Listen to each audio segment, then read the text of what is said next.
Assalamualaikum warahmatullahi wabarakatuh. Perkenalkan, nama saya Febri Florensi dengan NPM A1G020010. Di sini saya akan membahas tentang magnet, listrik, dan elektromagnetik. Nah, yang pertama saya akan membahas tentang magnet. Nah, apakah kalian tahu apa itu magnet?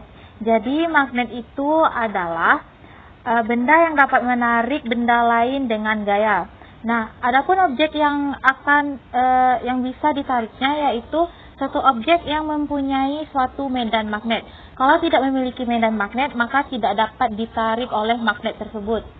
Nah, magnet ini juga memiliki dua kutub, yaitu kutub utara dan kutub selatan. Nah, di sini ada gambarnya, yaitu batang magnet yang dimana bagian merahnya ini adalah kutub utaranya. Nah, kutub utara ini selalu mengikuti arah belahan bumi yang di bagian utaranya. Sedangkan kutub selatannya ini, yang ditandai dengan berwarna biru ini, adalah kutub yang selalu mengikuti arah selatan bumi. Nah, sedangkan bagian tengahnya itu antara warna merah dan warna biru tersebut adalah bagian netralnya. Nah, selanjutnya yaitu gaya magnet. Nah, jadi pada magnet ini ada yang namanya dengan gaya magnet. Nah, gaya magnet ini adalah tarikan atau dorongan dari magnet.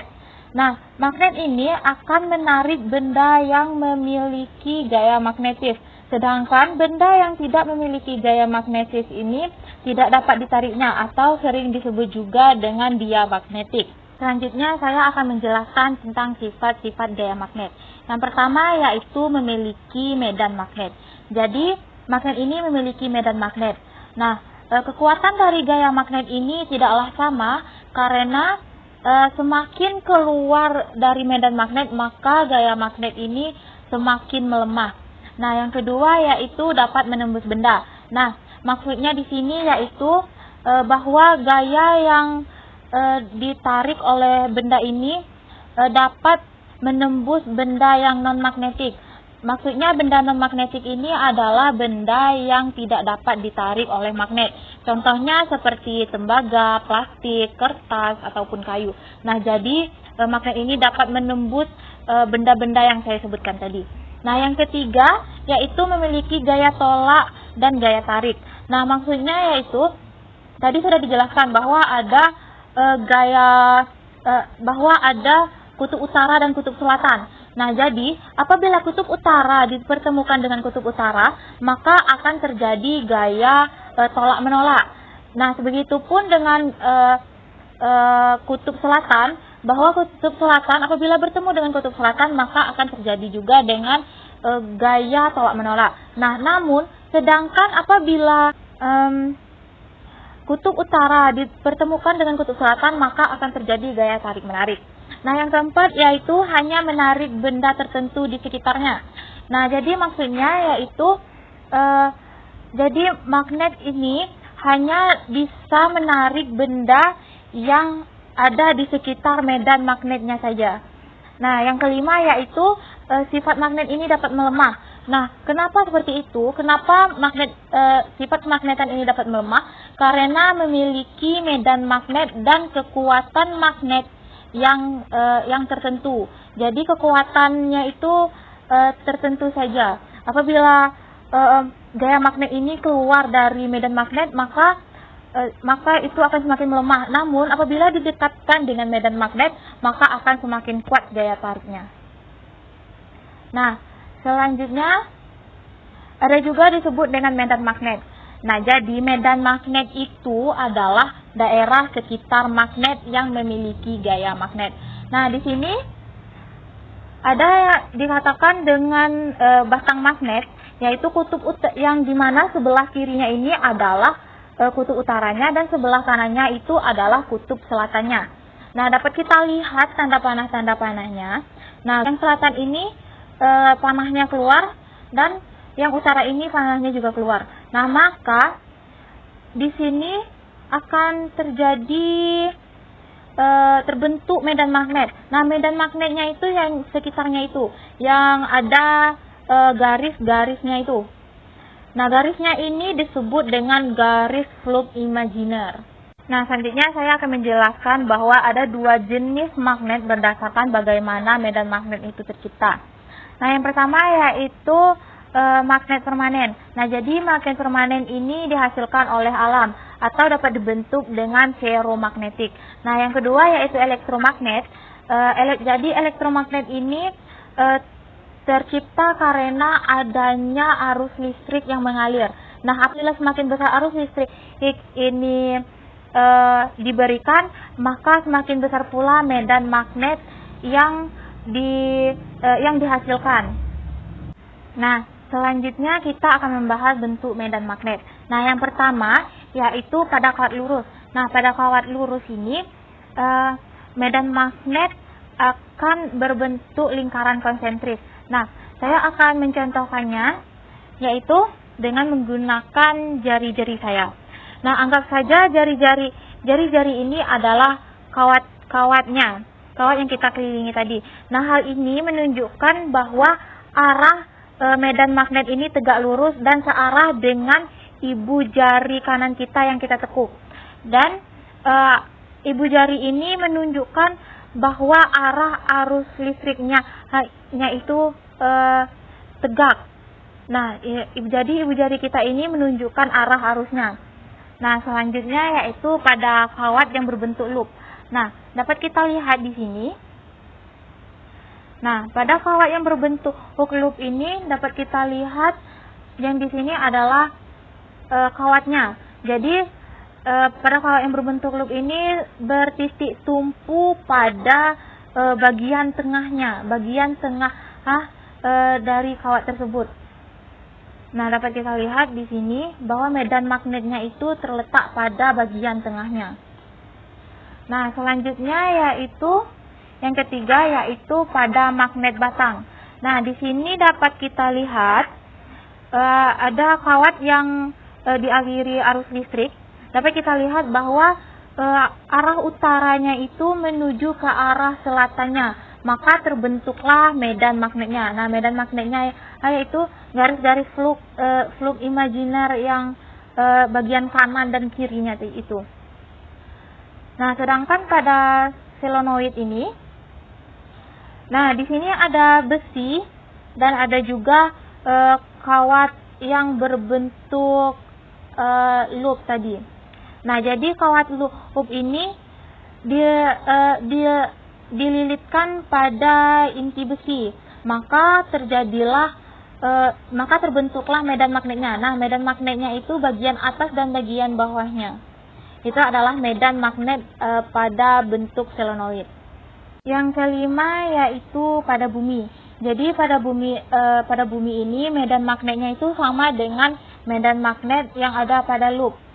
Nah, medan magnet pada bumi ini terjadi karena adanya arus konveksi pada inti bumi. Nah, hal ini disebabkan karena oleh peredaran ion atau elektron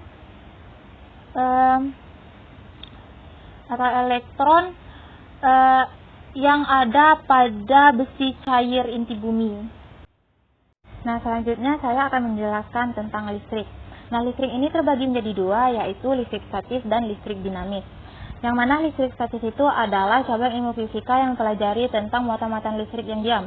Nah, adapun hal yang akan saya bahas di listrik statis ini yaitu muatan listrik, hukum Coulomb, medan listrik, dan potensial listrik.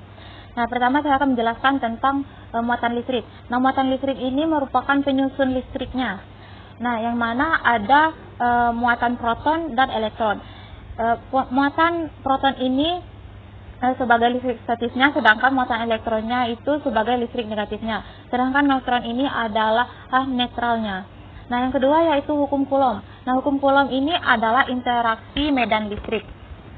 Jadi, misalnya ada muatan listrik Q1 dan Q2 yang berjarak R. Apabila Q1 dan Q2 ini memiliki muatan listrik yang sama, maka akan terjadi interaksi tolak-menolak. Misalnya seperti positif dipertemukan dengan positif, maka akan terjadi interaksi tolak-menolak. Begitupun juga apabila negatif ditemukan dengan negatif, maka akan terjadi tolak-menolak juga. Namun apabila Q1 dan Q2-nya itu bermuatan berbeda, maka akan terjadi interaksi tarik-menarik. Misalnya muatan positif dipertemukan dengan muatan negatif, maka akan terjadi tarik-menarik. Nah, selanjutnya yaitu medan listrik. Nah, medan listrik ini sama dengan medan magnet, yang mana medan magnet ini adalah daerah sekitar magnet. Begitupun juga dengan medan listrik, yaitu daerah sekitaran muatan listrik. Nah, dapat kita lihat pada gambar bahwa medan listrik ini memiliki garis-garis yang dimana disebut juga dengan gaya medan magnet. Nah, dapat kita lihat bahwa pada muatan positif muatan listriknya itu garis-garisnya itu keluar, sedangkan pada muatan negatif garis-garisnya itu masuk. Nah, dapat kita lihat juga pada gambar yang pertama, yang ini, dapat kita lihat bahwa garis-garisnya itu tidak akan berpotongan atau tidak akan bertemu. Nah, berbeda dengan yang ini, apabila muatan positif dipertemukan dengan muatan negatif, maka akan saling tarik-menarik. Nah, dapat kita lihat juga bahwa pada gambar ini menjelaskan bahwa apabila semakin rapat garis-garis tersebut, maka akan semakin besar medan listriknya. Namun apabila semakin renggang garis-garisnya itu, maka akan semakin lemah medan listrik tersebut. Nah, selanjutnya yaitu tentang potensial listrik. Nah, potensial listrik ini adalah energi potensial persatuan muatan pada listrik. Nah, maksudnya, di sini dapat kita lihat bahwa ada muatan Q1 dan Q2. Nah, muatan Q1 ini adalah negatif dan muatan Q2 ini adalah positif. Maka akan terjadi tarik-menarik seperti pada hukum Coulomb tadi. Nah, yang mana potensial listrik ini dimiliki satu adalah V atau volt sama dengan EP1 per Q1 sama dengan Q1 dikali Q2 per Q1 dikali R1 sama dengan Q2 per R1. Nah, selanjutnya saya akan memaparkan beberapa manfaat listrik statis. Yang pertama yaitu sebagai penangkap debu dan asap, mesin fotokopi, penyegar udara ruangan, mendidik tentang listrik dengan generator Van de Graaff, dan pengecatan mobil. Nah, di sini saya akan menjelaskan tentang listrik dinamis atau disebut juga dengan listrik bergerak. Nah, listrik dinamis ini ada dua hal yang akan saya bahas, yaitu tentang besaran dan prinsipnya.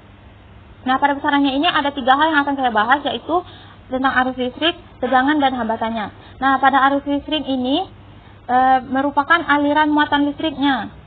Nah, dapat kita lihat pada gambar di sini. Nah, dapat kita lihat bahwa arus listrik ini berlawanan arah dengan arus elektronnya, di mana arus listrik ini searah dengan jarum jam. Yang ini yang di luar ini. Nah, yang di luarnya ini adalah arus listriknya. Sedangkan arus elektronnya ini yang bagian dalamnya ini berlawanan arah dengan jarum jam. Nah, selanjutnya saya akan menjelaskan tegangan dan hambatannya. Nah, di sini dapat kita lihat pada gambar. Nah, di sini dapat kita lihat pada gambar, anggap saja yang biru ini adalah air dan gas yang ini adalah pipanya.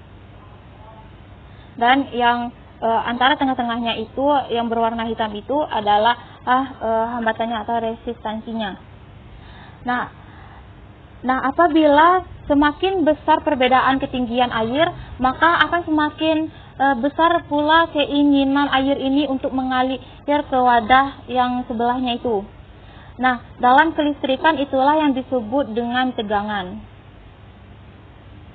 Nah, arus listrik ini diibaratkan sebagai volume air atau jumlah airnya. Dan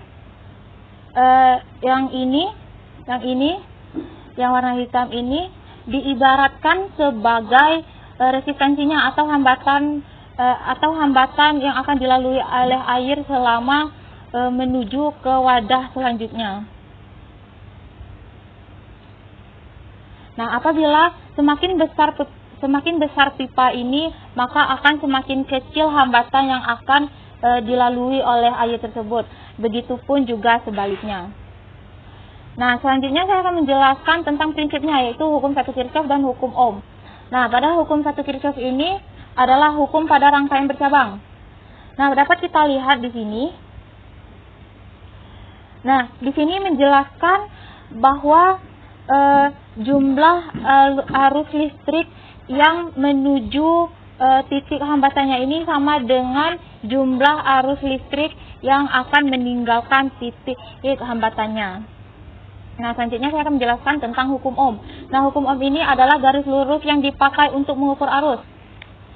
Nah, di sini ada rumusnya, yaitu V sama dengan I kali R, yang mana V itu adalah volt sebagai tegangannya, I adalah kuat arus, dan R adalah resistansi sebagai hambatannya. Nah, selanjutnya saya akan menjelaskan tentang rangkaian listrik, di mana rangkaian listrik ini terbagi menjadi dua, yaitu rangkaian tertutup dan rangkaian terbuka. Nah, rangkaian tertutup ini terbagi menjadi dua, yaitu rangkaian listrik seri dan rangkaian paralel. Nah, yang dimaksud dengan rangkaian seri adalah rangkaian yang hanya ada satu ringkasan yang dilalui oleh arus listrik. Nah, di sini dapat kita lihat pada gambar. Di sini ada lampu yang sudah dirangkai berbentuk seri, rangkaian serinya. Nah, apabila lampu dihidupkan, maka hanya lampu yang pertama inilah yang akan menyala secara terang, yang terang. Sedangkan lampu yang kedua dan lampu yang ketiga itu akan redup. Nah, hal ini disebabkan karena besarnya total hambatan arus listrik yang dilewatinya. Nah, selanjutnya yaitu rangkaian paralel, yaitu rangkaian yang disusun secara paralel. Nah, dapat kita lihat pada gambarnya di sini. Ini adalah lampu yang sudah disusun secara paralel. Nah, pada rangkaian paralel ini lampu apabila dihidupkan, lampu-lampunya ini akan lebih terang daripada rangkaian seri karena total hambatannya itu lebih kecil. Nah, selanjutnya yaitu rangkaian terbuka. Nah, rangkaian terbuka yaitu arus yang tidak dapat mengalir dalam rangkaian. Nah, dapat kita lihat pada gambarnya di sini. Yang ini adalah rangkaian terbukanya. Nah, pada gambar yang sebelah kiri ini adalah rangkaian terbukanya. Nah, di sini dapat saya jelaskan bahwa apabila saklarnya dibuka, maka listriknya ini tidak akan mengalir, maka lampu tidak akan hidup. Nah, kita lihat lampu yang sebelah kanan. Nah, ini kan saklarnya sudah ditutup, maka lampunya akan hidup dengan terang. Nah, selanjutnya saya akan menjelaskan, memberikan contoh listrik statis. Nah, contoh listrik statis ini dapat kita praktekkan sendiri, yaitu dengan menyiapkan penggaris plastik dan juga kertas-kertas kecil. Jadi, penggaris plastik ini kita gosokkan kepada rambut kita. Lalu, setelah kita gosokkan dengan cukup lama, penggaris itu kita dekatkan dengan kertas-kertas kecil. Maka kertas-kertas kecil itu akan menempel pada penggaris plastik tersebut. Nah, mengapa itu bisa terjadi? Karena penggaris yang kita gosokkan kepada rambut kita itu tadi akan bermuatan negatif, dan juga kertas tadi itu adalah bermuatan positif. Nah, apabila muatan positif didekatkan dengan muatan negatif, maka akan terjadi proses tarik-menarik.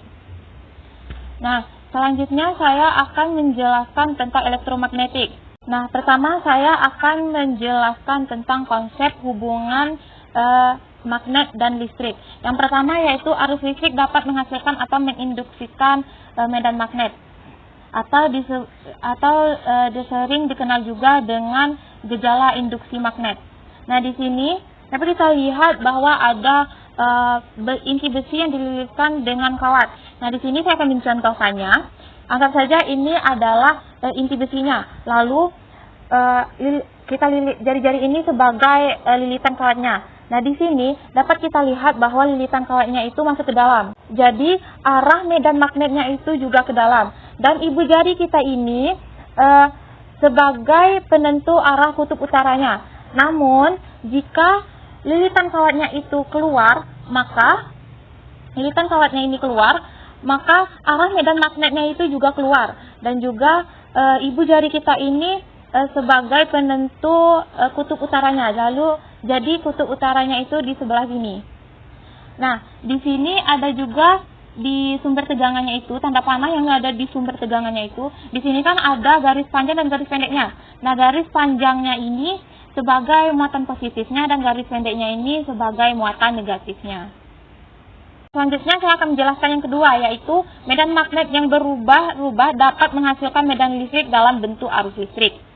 Nah, di sini ada gambarnya. Di sini sudah ada batang magnet, ada juga kumparan yang sudah dililitkan dengan kawat dan juga ada galvanometer. Nah, di sini dapat kita lihat bahwa apabila batang magnet ini bergerak ke dalam kumparan, maka akan ada arus yang mengalir. Nah, di sini dapat ditandai dengan bahwa galvanometer itu bergerak ke kanan. Nah, namun apabila magnet ini sudah di dalam kumparan dan diam di dalam kumparan tersebut, maka tidak akan ada arus yang mengalir. Nah, selanjutnya apabila batang magnet ini kita tarik keluar, kita gerakkan keluar, maka akan ada arus yang mengalir ke arah yang berlawanan. Nah, hal ini menunjukkan bahwa arah induksinya itu timbul pada kumparan tergantung pada perubahan medan magnetnya. Nah, selanjutnya saya akan menjelaskan tentang induksi GGL atau induksi gaya gerak listrik. Nah, yang pertama saya akan menjelaskan gaya gerak listrik atau GGL. Jadi GGL ini terjadi akibat adanya induksi medan magnet yang melingkupi kumparan. Nah, anggap saja kumparan ini hanya dililitkan dengan kawat, belum ada magnet batangnya, maka tidak akan ada medan magnetnya. Namun apabila sudah ada batang magnetnya ini dan batang magnetnya ini kita gerakkan keluar dan masuk kumparan, maka di dalam kumparan ini akan terjadi perubahan medan magnetnya, sehingga pada ujung-ujung kumparannya ini akan terdapat perbedaan potensial pada ujung-ujungnya itu. Nah, lalu bagaimana jika batang magnetnya ini diam saja, tidak bergerak, hanya diam di dalam kumparan ataupun diam di luar kumparan? Maka di dalam kumparan itu tidak akan terjadi perubahan medan magnetnya. Nah, yang saya jelaskan tadi berdasarkan hukum Faraday menyatakan bahwa perubahan medan magnetnya itu akan menimbulkan listrik. Nah, selanjutnya yaitu generator listrik. Generator listrik ini adalah alat untuk mengubah energi mekanik menjadi energi listrik. Jadi generator listrik ini bekerja berdasarkan hukum Faraday juga, yaitu di mana memutarkan magnet di dalam sebuah kumparan yang menyebabkan perbedaan arah penyebaran medan magnet dan menembus kumparan tersebut, maka pada ujung-ujung kumparan tersebut akan terjadi perbedaan potensialnya juga. Nah, hal inilah yang menyebabkan timbulnya listrik juga tadi.